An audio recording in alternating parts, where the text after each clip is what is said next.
السلام علیکم ورحمۃ اللہ وبرکاتہ۔ آج ہم پڑھیں گے حروف لین۔ لین کا قاعدہ اس سے آپ واقف ہیں کہ واو ساکنہ سے پہلے زبر یا چھوٹی یا ساکنہ سے پہلے زبر آ جائے تو ان دونوں صورتوں میں کیا پڑھا جائے گا؟ حروف لین کا قاعدہ پڑھا جائے گا، اور حروف لین ہمیشہ جلدی ادا کیا جاتا ہے، اس کو آرام سے یا لمبا کر کے نہیں پڑھا جاتا۔ ٹھیک ہے، اس کو پڑھنا کیسے ہے؟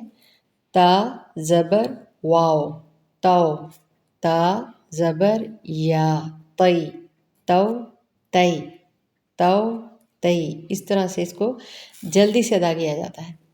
آگے پڑھتے ہیں۔ ثو سا زبر واو ثو، سا زبر یا ثی ثو ثی ثو ثی۔ دیکھیے سیٹی کی آواز نہ آئے، صحیح نہیں کرنا، ثو ثو ثی ثو ثی۔ اسی طریقے سے دال زبر واو دو، دال زبر یا دئی دو دئی تو تئی ثو ثی دو دئی۔ یہ اس کا پہلا سبق حروف لین کا، اور یہ میں رول کروا چکی ہوئی ہوں کہ واو ساکنہ اور یا ساکنہ سے پہلے کیا آ جائے؟ زبر آ جائے تو یہ دونوں حروف لین کہلاتے ہیں۔